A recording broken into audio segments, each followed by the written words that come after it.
I'm Jessica Marriott and welcome back to the next episode of Back in a Mill.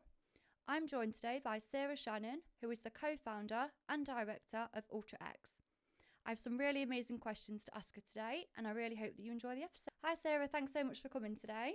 Thank you for inviting us. We've been excited to come and speak to you. Oh, same. So I really want to kind of find out, to start with, how UltraX was evolved. How much time have you got? Forever. So basically, I'll give you a little bit of the backstory without giving you too many details, but I owned an aesthetics company with a business partner that I had at the time. We was really famous for the BBLs. So we had students travel literally from all over the world to train with us, and she was amazing at what she did. But with that, I never injected, so I was more like the education side and she was more kind of like the face of the brand, and then we had educators teaching for us. And it ran okay for a while, but obviously the more people that you do, the more complications that you see. And it was just becoming a really common thing where I was dealing with people that was having complications with the bum filler. Obviously when we're doing students, those students then went on and done treatment, so it wasn't just the students coming in, it was the models and then their clients. Oh wow. So I was in contact with a lot of bums and out of I'd probably say 6 or 7 of the treatments out of 10 went wrong. Wow. So it got to I mean, BBLs are known for being the highest risk, aren't they, for any aesthetic treatment? And breast as well. So we done breast at the time, which I wasn't fully aware of the risks and the dangers of those treatments at the time. Coming from like an educator's background, I was in control of building the courses, hoping that her expertise were, you know, the education in the actual treatments. So yeah, long story short, I was dealing with so many complications and I was kind of front of house.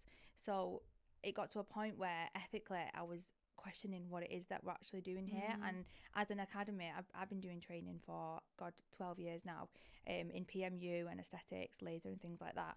So as it was getting more apparent, I was obviously worrying, one, about my reputation, but also two, the clients and these people that was going through this. So sadly the business came to an end because many reasons, but one of them would be in that I didn't want to do that anymore, and it just wasn't sitting right with me, and that is the truth. That's admirable though, because I think when you are getting clients in the door, especially particularly for BBL, that isn't something you want to give up, because it's nice to have a niche in that area because it is such a popular treatment. And obviously you can imagine, we all know the price of how much money it can make. I was generating a lot of money from that business, but I think sometimes it's not always about the money, and that sounds quite cliche, but it was true. Like, it got to the point where the stress, the worry and the panic wasn't worth the money anymore to me. So anyway, obviously, long story short, all that happened. I was kind of like, I'm done with this business, I don't want to do it anymore. And it took me a good couple of weeks to kind of think, right, everything's sunk in now, what can I actually do to solve this problem? Because I am a businesswoman and I do think there's always a solution, to any problem, and the main source of a good business is that exact motto, make a solution to a problem. And what I've always done in multiple different businesses, and I currently owned a business called Lumi Aesthetic Devices with Holly, and we've done machinery for about 7 years at this point. So I sat down with Holly and I said, look, this is what I'm dealing with in my other business. How can we create a device that works to help this pandemic of problems in BBL? So that's where the idea came to life, and we spent a lot of time working with our suppliers and our factories and things, and it took us about 3 years to get like the protocol for the device. Did it? Wow. In medical machinery, it's not just about you can pull an ultrasound off Alibaba and it'll show you underneath the skin, but when it comes to the anatomy and the actual the biomass of what we're actually looking at, it's a massive spectrum of what's medical grade and what is just kind of like a crappy ultrasound. And obviously, like any business, we tried the cheap ones, we tried everything. We had 31 devices that we tried during this time frame, and sometimes it was heartbreaking for us because we had to, you can't just like invest in one tiny, we had to pay a lot of money, like the materials, the flights back and forth from all the different factories. So we invested a lot of money into this, and we just thought, I knew personally, being in that industry, bringing something out that can help this problem was game changer. Absolutely. And there was nothing already that was pre-existing in the industry. And I think client safety was always an issue. And I say nothing existed. It's of the level, I think. Nothing existed of the level that we needed it to be. Well, people in the medical field use ultrasound for many reasons, to look for edema, seromas, vascular problems and things like that. So ultrasound Dopplers was around, but the problem that we had was there was no aesthetics driven ultrasound that are actually for the complications that we're dealing with. So I think it was just kind of finding the right ultrasound, but then also bringing the education for the aesthetics world. And that's when our problems hit. When we brought the device, we thought, we've smashed it, here's the device, everyone. And then no one knew how to use it. So we was like, right, back to the drawing board. We now need to understand the education of this device. So it's had many steps. It's been a start-up business. It's been a failed business at one point. And then it was all about reinvesting and educating and putting everything into the education so that the people buying the device can understand it. And try and pull everything together. And you said to me that you did 31 protocols for this device. Wow. And your samples are much more expensive than what we actually sell them for now. So you can imagine it was definitely a lot. And there was times where I wanted to pull it, and when Holly wanted to pull it, and we'd say I'd pull her back, she'd pull me back, and then in the end we just thought, we're too far in now, something's got to change. And in a way I felt like I owed it to the industry, because I'd done that for so long. And you were seeing the girls with the complications, and it's so sad, isn't it? I think when the closer you are to the story and the person, you build up these emotions, don't you? And you're like, this is so sad, and you're preventing those complications from worsening on such a larger scale. If you think how many complications you were seeing by yourself, I wish I had it then. Because I had one of our main campaigns that we launched a couple of weeks ago. It was a bum with a hole in it, and it went quite viral online, and we went round like Manchester, and we was like showing the public it and everything. Was this from necrosis? This is from necrosis. She actually had to have it cut out in the end. But that was actually one of my students' clients. Right. So I knew that woman. She came through my social media, booked the appointment, and had it done with my student. So I took that as like sole responsibility for that. And obviously I have a good relationship with her now. We got to the point where obviously we had to admit defeat and say this is our fault, we're really sorry. Obviously you can imagine the emotions back and forth with that situation, which I'm sure many practitioners don't talk about, but it happens.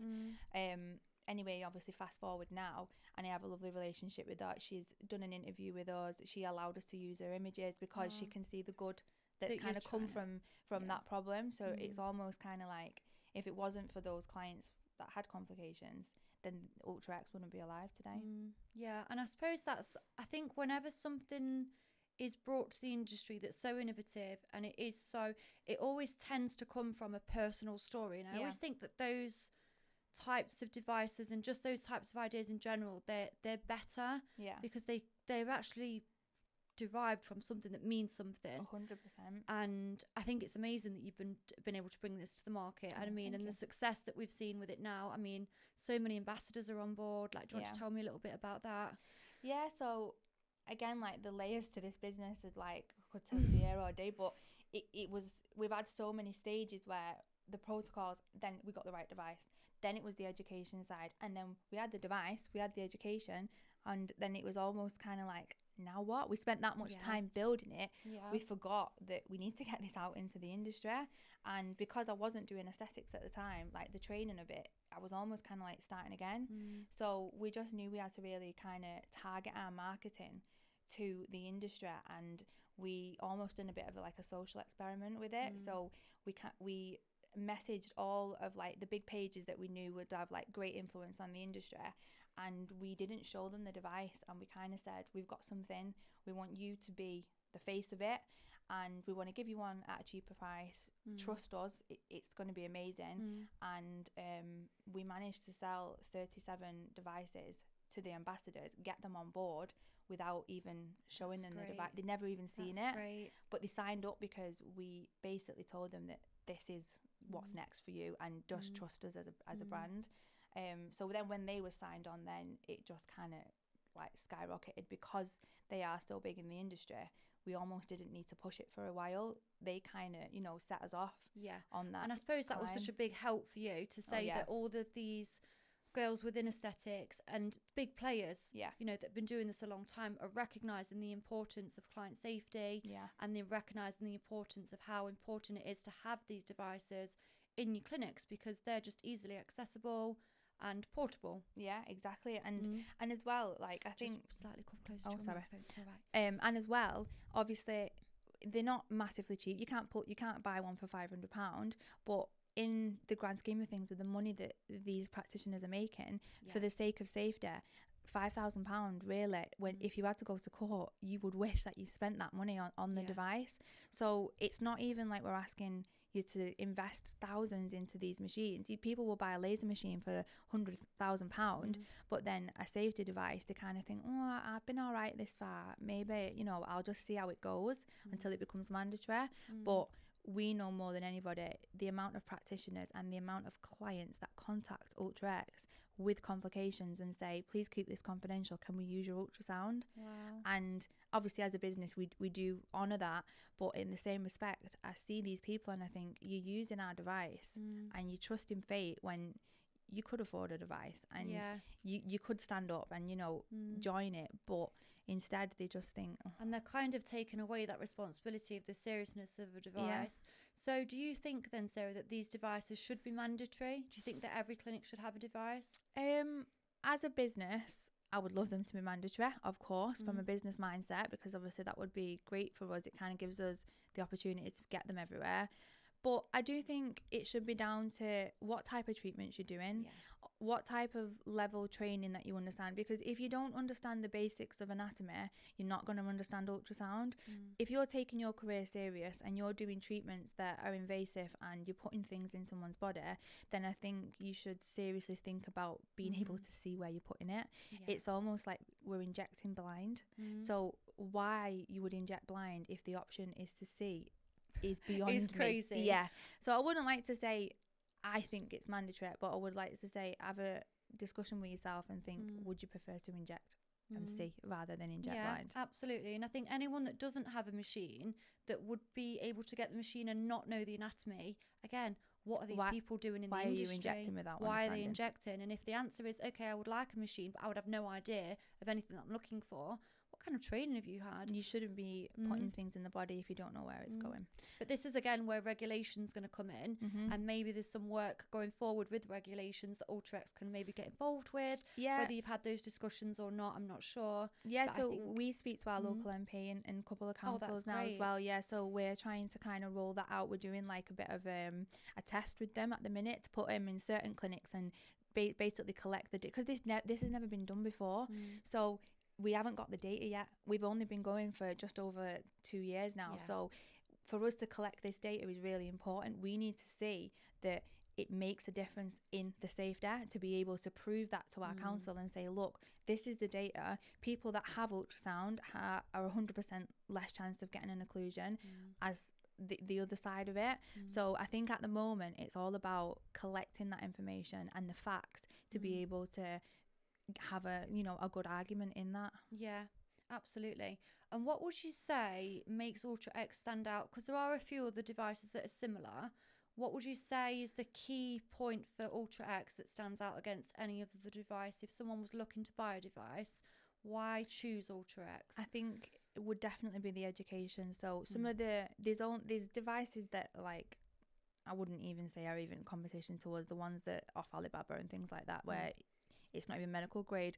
But then you've got the big people like Clarius and places that are American. They've been going for years. They do it for veterinarians, they do it for midwives. They are more medic driven, but they have a Doppler the same as ours. But theirs is £15,000, so 3 times the price of ours. They also take a monthly subscription, so you have to pay monthly for the device on top of the initial payment. But they also don't offer training in aesthetics, so they'll give you an ultrasound, but it's not driven for the actual aesthetics industry. So when you do training with us, we tell you all about the understanding of how dermal fillers look, where they spread, how to bring aesthetics into ultrasound rather than just an ultrasound course. Because realistically, they come hand in hand, don't they? Yeah, if you're gonna go and do an ultrasound course at university, they'll show you how to see a kidney, but are they going to be able to show you how to spot the difference between Revelax and Juvederm? They're not. No. So I'd say for us, the biggest thing is the training that you get with a device is the whole point of buying a device. If you're getting one from someone who's not going to show you how to use it in aesthetics, Then what's the point? yeah, you may as well buy I don't know, a Hoover. I suppose. Makes no sense. Yeah, no, absolutely. So the training that you offer with the device, is that an in-person training? Oh yeah. Or do they have to travel? Like how does so that work? Is it at online? the minute I've got 2 hubs. We've got one in London and one in Manchester. But yeah, you have to do the training in person. But we are flexible. Like we've had people on Zoom if they're medics, and you know, if they've done sonography before, we're happy. If they understand the ultrasound, we're happy to do it on Zoom. But I think for us, having you in person and being able to do that in person training, it makes a massive difference. Number one, they understand it, and number two, it's less aftercare for us because we're not having to, you know, keep coming back and explaining things. So we just like to have an intense day where you'll sit with us and, you know, understand everything. But we also have an online portal that's got tons of research. I write all the research myself, so great. Bit of a geek of like everything in there. I constantly kind of like try and reinvent the course. So I'm on that portal. God, my husband would say every day, but literally I'm constantly changing the course, and all our ambassadors, they come back to us monthly because each time I'm adding more. But that's great. So it's really innovative as well. Oh yeah. That's oh no, they're so always important. back with us. Yeah, we always have him on back. And for free of charge as well, so we don't charge for training. The training's free forever. So if you buy a device of us, you can literally come on our course 12 times, however you want. Fantastic. Yeah. Would you say that mostly medics are buying these devices, or non-medics, or are you seeing a bit of a mix? Initially it was non-medics. One, probably because of the way we marketed it, we kind of used in psychology what you call it fear tactics. So we kind of said, look, do you care about your clients? Are you joining the future? So non-medics will constantly have that feeling of, are they good enough, and are they doing what's needed? So I think we had an influx of non-medics at first, but then we introduced we had Dr. Razvan, who's like really quite big in the industry, who you're doing your training with. You know, Dr. Duca used our device and things like that. So I think now, really prestigious doctors. Yeah, we're kind of coming more into the fact that medics are taking us more serious now, because at first we kind of struggled with posting so many non-medics that medics then kind of think, oh, maybe it's not for us. Where now we've got a mix of both. I think I'd probably say it's 50-50 on who's using the device. Good. Yeah. So with your marketing, who heads up the marketing side of things? Me.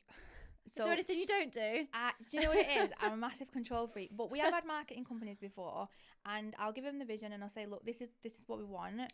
And it just kind of sometimes, if they're not, when they don't understand your vision, it's hard to kind of like articulate it is hard, and I say this a lot even with my business. I'll pitch things in, but it's like you almost think you're not in my head, and you're just never going to get it the way I want it, because you know how it is in your head. Yeah, exactly. But it's getting someone else to see inside your head. Like we use it for we have marketing company do like the aesthetics devices, like the lasers and things like that.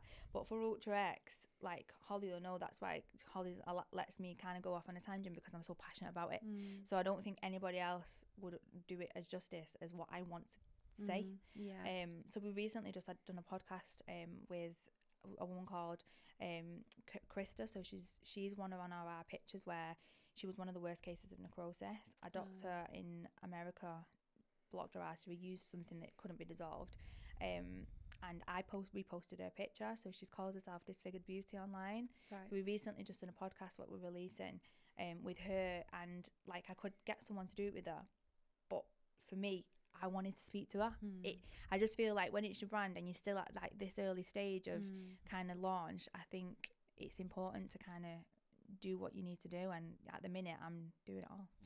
You are doing it all. I mean, we've been chatting for a little while, and now I'm pretty much picking up that you kind of do everything that you like to keep on top of things. And I think this is why it's probably been such a success, because I think when you take your eye off the ball, that is where things can slip, and you've clearly not done that, and you have pushed it and you've carried on. And I think having a business partner as well, it helps, doesn't it? Oh yeah, 100%. I mean, what would your advice be to any women in business that are taking on big projects and they are by themselves? I'd probably say, if you are by yourself, then be kind to yourself, because I think you can really like dig yourself down if you're not meeting deadlines and things like that. But there's only so many hours in a day, and me and Holly squeeze those hours to death, and we still don't get things done. So even if there's a team of 10 of you or on your own, there's always something to do. So I think just be realistic and write your notes, and just be kind to yourself. That's really it's not nice a race. advice. Are you a mom or? Yeah, I've got 2 kids. So lovely. me and Holly, between us, sometimes we're in the office, and then sometimes we're in a play area with Holly's got twins, I've got a 6-year-old and a 2-year-old. Oh wow, so you've really got your hands full. We are literally like juggling like you won't believe. Wow, so you're in the terrible twos. I am fully fledged in those terrible twos, yeah. Do you find juggling mum life with this difficult? I used to. I actually recently, just yesterday, sold one of my longest lasting businesses that I originally started out with. So at the minute, I feel almost a little bit free for the first time. But as far as like with the kids go, my husband is amazing. So he has his own business. So we just kind of make it work. Like juggle everybody. it between you.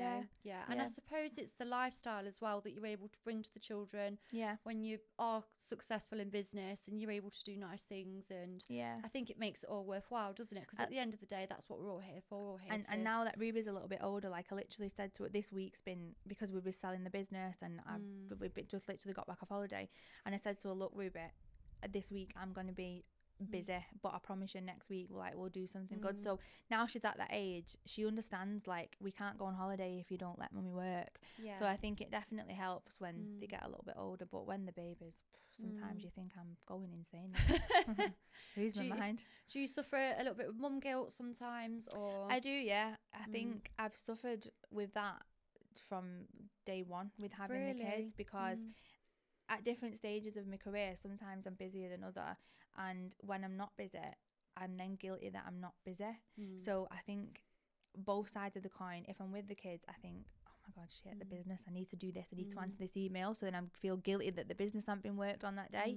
If I do too much for the business, I think, oh my god, I've not put Ruby to bed, or I've not done that side. So I think as a woman, you just feel guilty, and then you've got your husband following you around the kitchen, and it's like, I can't do everything. Sometimes we literally go in the toilet, we'll ring each other and say, please, I'm hiding now from everybody, because I've not got enough left. It's getting so overwhelming. And I think that's the danger. It's the overwhelming, but I think it goes back to the great advice that you gave.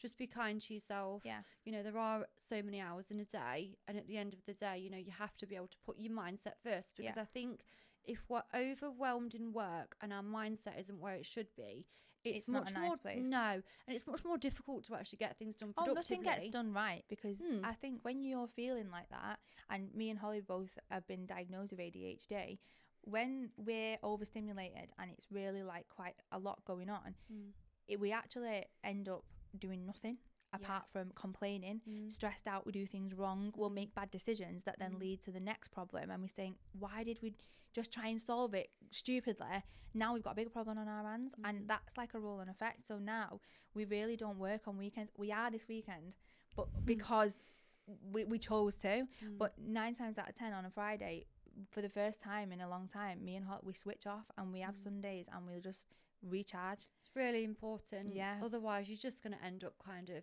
absolutely crashing.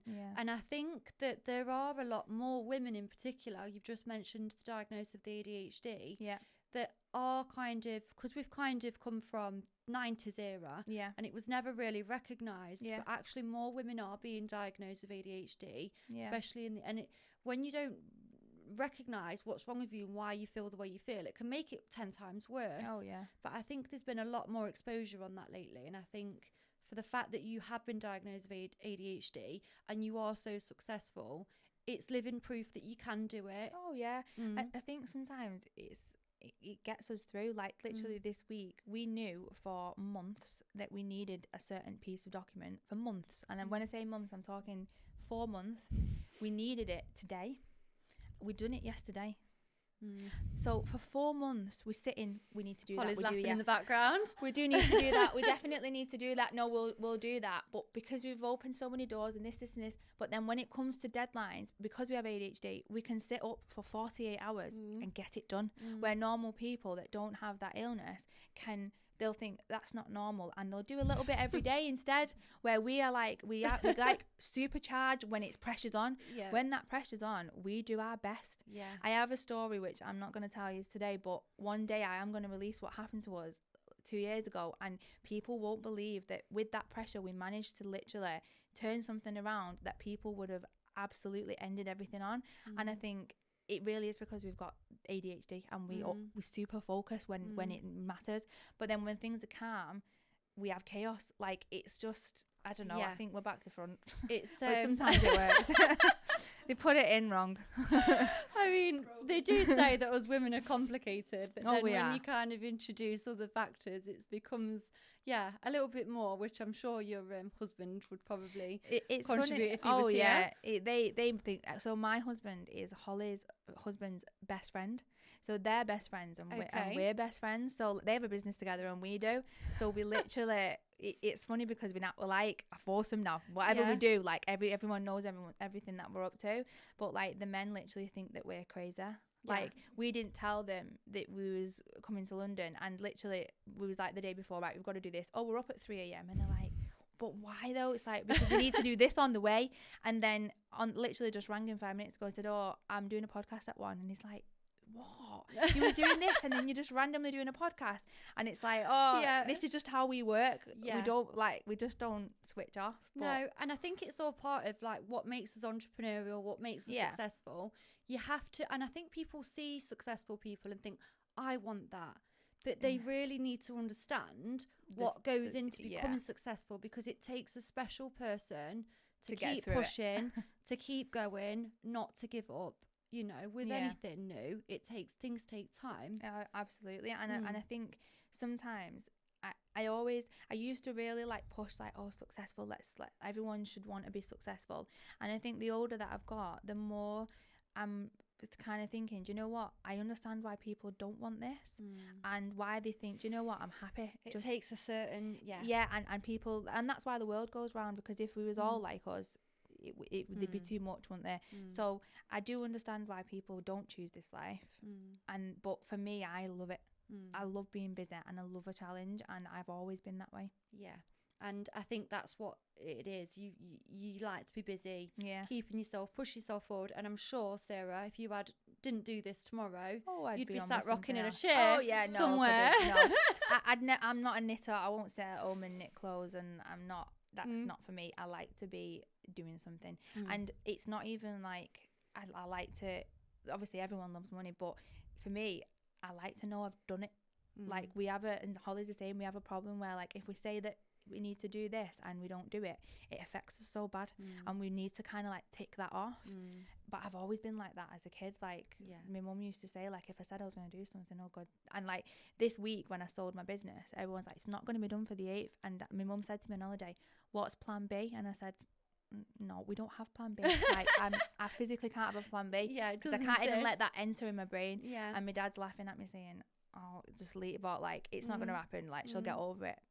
But I've done it, and it's because I just won't admit defeat. And that's great. I mean, are your parents supportive of you and your career? So I am morphing into my dad, which growing up I used to disagree with him so much in so many ways, but now I understand him. So I think when you're younger, obviously as a child, knowing that one parent's always busy or they're not here or certain things, you think, oh, I'm never going to be like that. But now look, I've turned into my dad, which Holly will agree.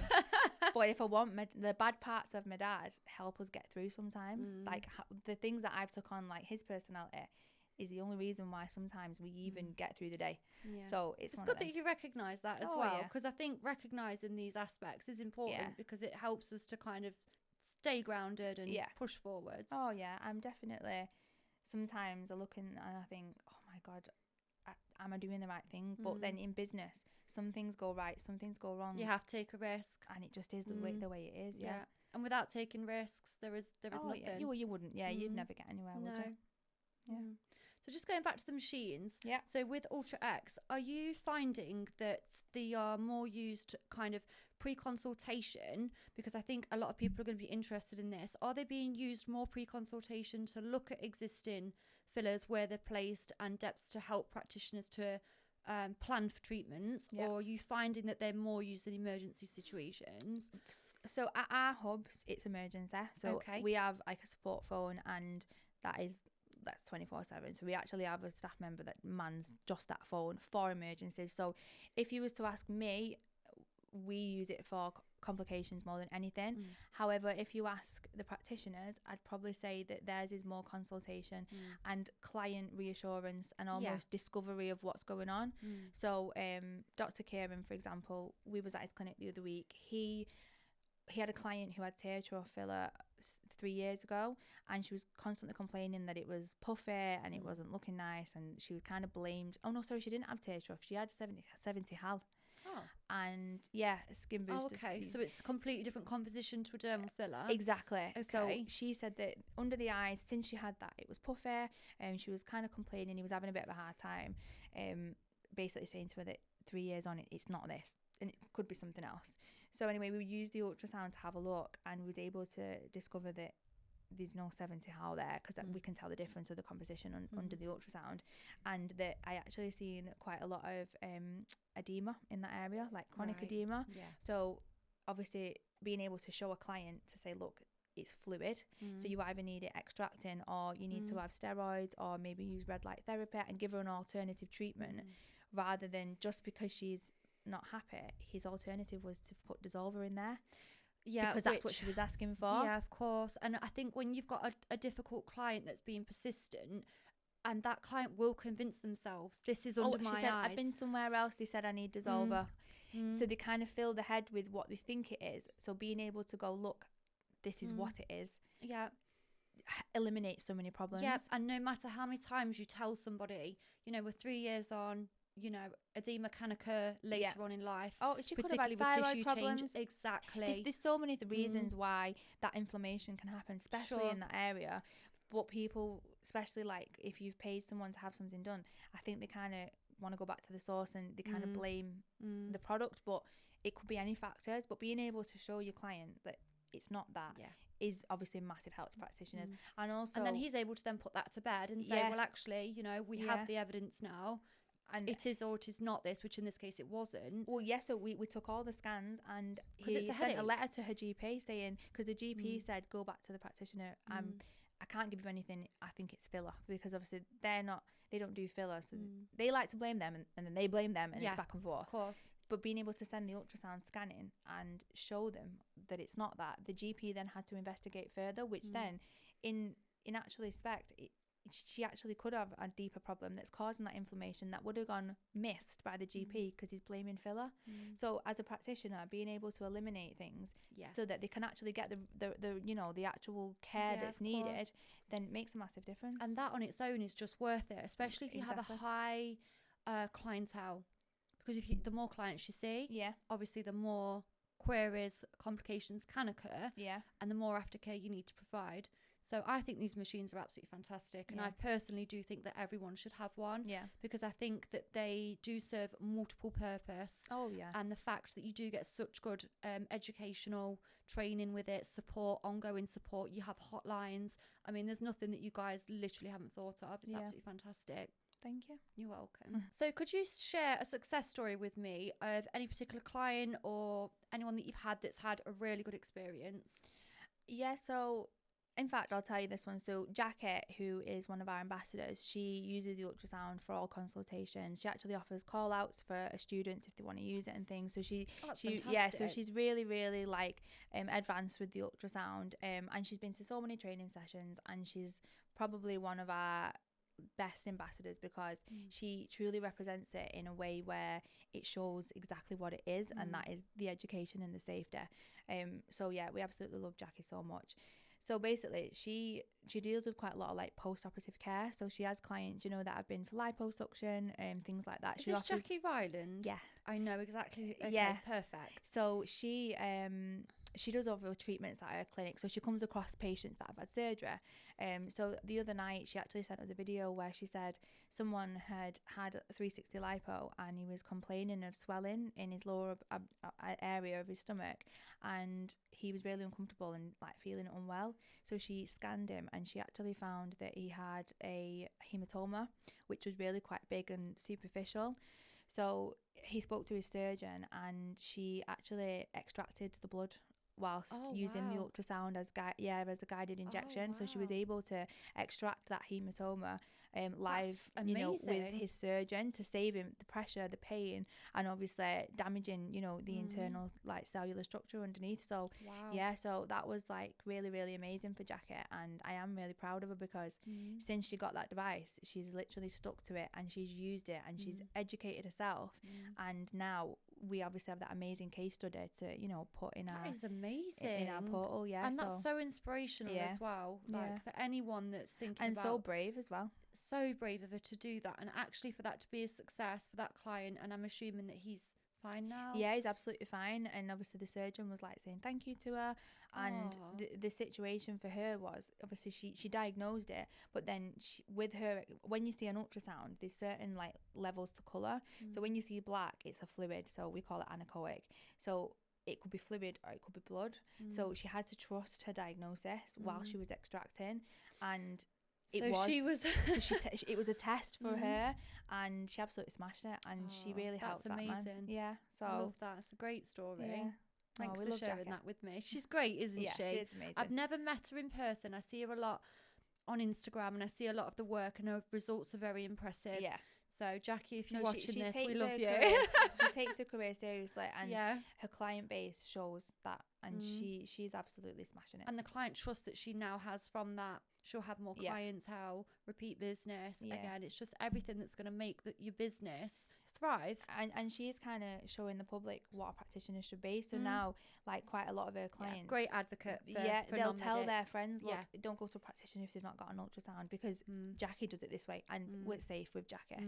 So that she's kind of started her own little army that way. Wow. Amazing. So what certifications and approvals does the Ultra X device have? So we are working closely with, at the moment, the consultants. So they deal with all like the accreditation for the course and things. Depending on obviously whether you're a medic or non-medic, the qualifications can be completely different. So if you're a medic, you can do the level 7 ultrasound, or if you are non-medic, then you can do the accredited version. So we're hoping to be able to bring the ultrasound level 7 to medics and non-medics. It's currently not available at the moment, because we don't get to choose what bodies, you know, actually take that on, but hopefully, fingers crossed, it's something that, you know, we can be able to offer later on. That would be great. So if you're a non-medic with an accredited level 7 at the moment, you still can't do it. You have it's completely down to GP and doctor registration. Okay. Which that would be, that's when I was saying earlier on about an ultrasound course. If you do an ultrasound master's degree, you'll know how to diagnose kidneys, lungs, appendix, where we want to kind of solely do that with aesthetics. But obviously these massive companies like, you know, MVQ and qualifying things, if they're ever going to allow it, they'll probably do it themselves. So they'll beat us to it in that sense, which is fine. We would love, you know, that to be out there, but at the minute we use the CPD consultants for our accreditation, which is amazing because they are dead easy to speak to, and you know, if we want to change something in that course, they're always up for that. They have access to our portal, so they're constantly, you know, checking to see if the level is the best level that it can be for accreditation. Great. And do you offer these devices in the UK solely, or have you managed to branch into international sales yet? So we still pinch ourselves, but we have distributors in Dublin, Dubai and Spain.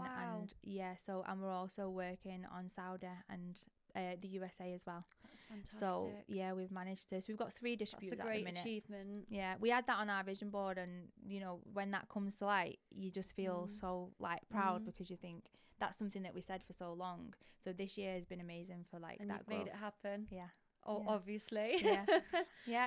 What are your visions for this then now? So with your brand, with everything that you've built and achieved, it's insane.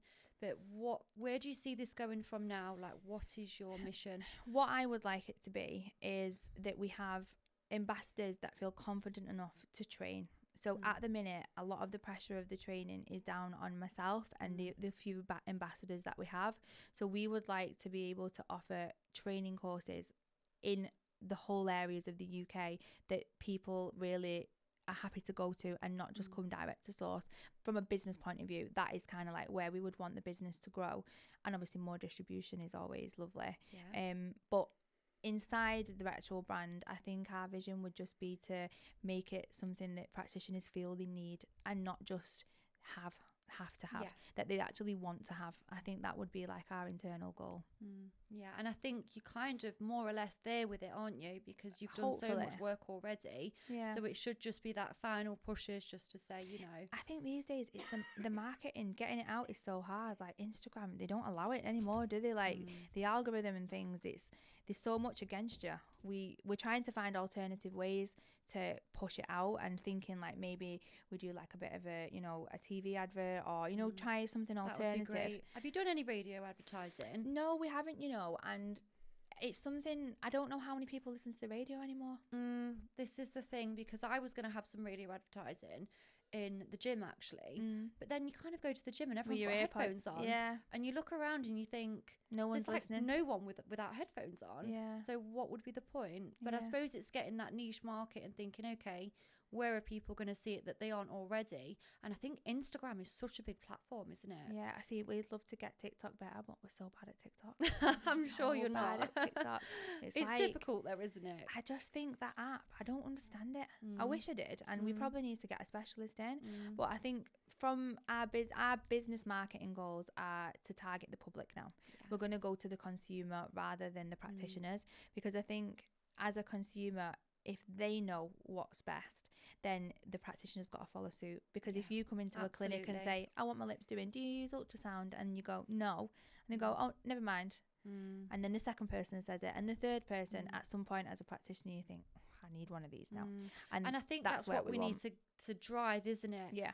The questions from actually the client. Yeah. You know, how long have you been doing this for? What are your credentials? Do you have a machine? Yeah. Do you have an ultrasound? Yeah. And it's about the clients to ask. Yeah. No, if these clients are spending thousands year in, year out, the most that you can do for them is have a piece of equipment that allows you to see what's going on underneath the skin. I don't think it's that much to ask. And I think the public need to be asking those questions and being stern about it. And that is our main mission for the marketing this year, is that we want the public to make those decisions for the practitioners. Yeah, that's fantastic. So in order to help us really deliver this message and to get this message out, would you be interested, Sarah, in doing a demonstration with us to really kind of help the public, to bring awareness to this so that they can actually see how these devices work? I would absolutely love to do that. I think us speaking about it is one thing, but when you can actually physically see it and see what it does, I think that will make all the difference of people's mind being made up. Amazing. So that's something I definitely want to hold you to. Yeah. So if anyone is watching this that would like to see a live demonstration, do let us know with a DM, and Sarah will definitely come down, set everything up, and we can really get that going so that you can see how it brings more safety to the industry, and how as a client you are going to be more protected and looked after. Yeah, amazing. Perfect. Thank you so much for tuning into this week's episode of Back in a Mill. I've loved speaking with you, Sarah. It's been amazing. You've been a breath of fresh air. Thank you so much for coming down. No, thank you. And I'll see you soon.